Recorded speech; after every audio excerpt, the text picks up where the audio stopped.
Hi, everybody. It's Janice, and it's Woven Words Wednesday. And on Monday, we had our second Woven event. And for those of you that came, thank you very much. I appreciate and enjoyed spending time and getting to know you more. I do know that some people did reach out last minute and tried to get to sign up.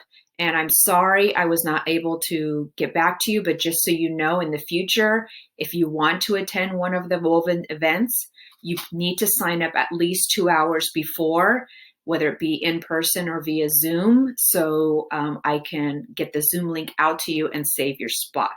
So just an FYI for the future. And I'm wearing my pink jacket because I got so many compliments on the jacket. I decided I'd wear it today as well. So for this video. But anyways, so yes, we spoke on relationships because February is Love Month. And Chris and Tara from the Marriage Revolution Academy, they were one of our guest speakers. And they spoke on how your personality type of you and your spouse can impact your marriage, whether you work together or are thinking of doing a career change, and how to present them with that and navigate through that season. And I spoke on how the seven relationship killers in business. And I thought I would wanted to create a Zoom video. I'm sorry, not a Zoom video, but a woven video on that, because it was very pertinent, especially being women in business or business people in general. What are key things that can ruin your relationships with your clients, with the people in your workspace, with your colleagues? So I thought I'd bring that out. I'd share that with you today. So number one relationship killer is making assumptions.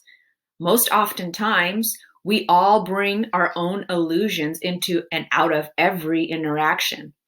How often have you discovered weeks after a meeting that you left with a completely different understanding than what you signed up for or what you agreed to? That making assumptions is a relationship killer, because you can overly commit to things that you are not 100% standing behind, and then it ends up showing up in your quality of work or your customer service. And then your client ends up feeling resentful, and you end up feeling resentful that you didn't fully give it 100% because you assumed the job you took on was not what you signed up for. So that's relationship killer number one. Relationship killer number two is not listening.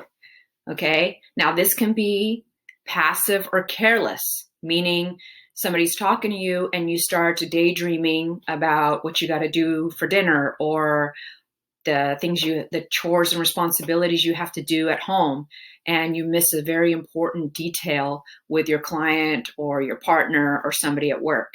And then you end up finding out later that that was a big deal that you were supposed to know, and it kind of ruins that moment.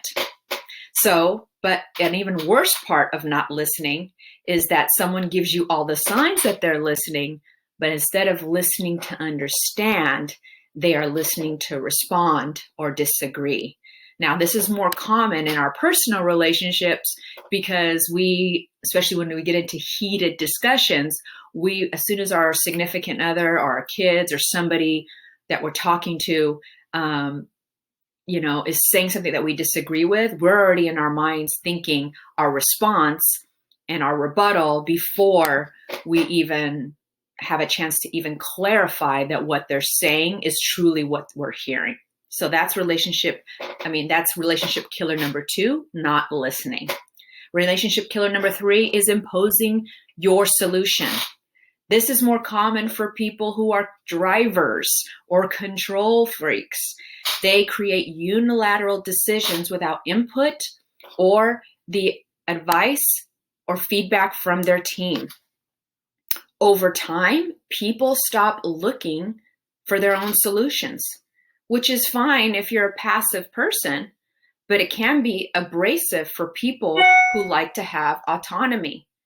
So we have to be super careful if we're leading people that we ask feedback or get their opinions if we want to grow and we want our business to grow. And this again will segue into relationship killer number 4, avoiding honest feedback. Again, this is partnered with the issue of number 3, but most of this is based on the fear of rejection. If you're a controlling person, people won't feel comfortable to share their opinions. Some will nod like they agree, but disagree when you walk away. And then you're left wondering why things aren't moving forward in your business or in your interaction with this person. Okay? Relationship killer number 5, failing to agree on a purpose or an outcome up front. Now, meetings are a constant example of this hijacker. You come to a meeting, you present a solution or an idea to someone in number A, and then the other person thought it was you're there talking about B, and then there's confusion on the purpose.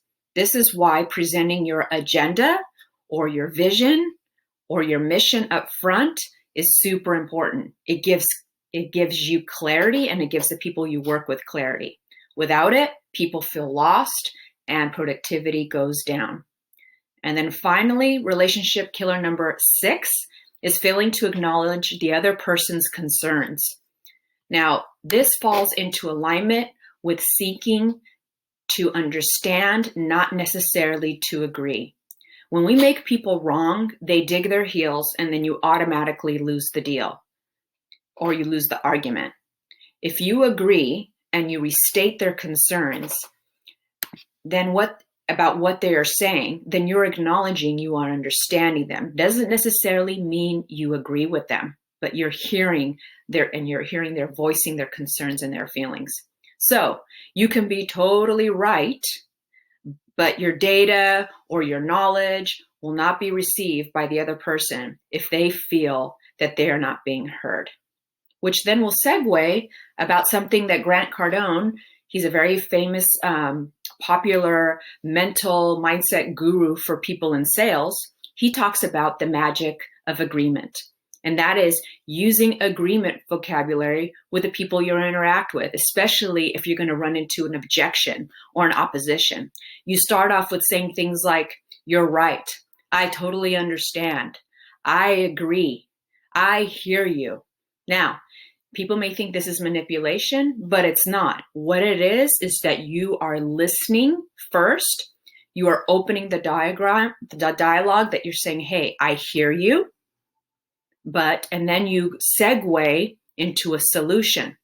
So you can do this with your spouse, you can do this with your kids, you can do this with your clients. And a lot of times it will avoid a lot of conflict and breakdown in communication. So I finished that with a challenge, and I'm going to present the same challenge to you. First of all, number 1 is, which one of these relationship killers are you most guilty of in doing, whether it be in your relationship at home with your significant other or relationship in business with your coworker, a client, or a colleague? Which one of these are you most guilty of? And number 2, the biggest challenge is, can you go 24 hours and just with agreeing with everybody? When I say agree with, starting off with, "Yes, I can. Sure, I can do that. Done. No problem." Seems pretty easy to say, very difficult to do. So that's my challenge for you. Thank you for listening to this woven video. I know it's a little longer than normal, but I thought it was super important. Hopefully you got some good tips from that. And I look forward to speaking to you again next week. Take care. Bye-bye.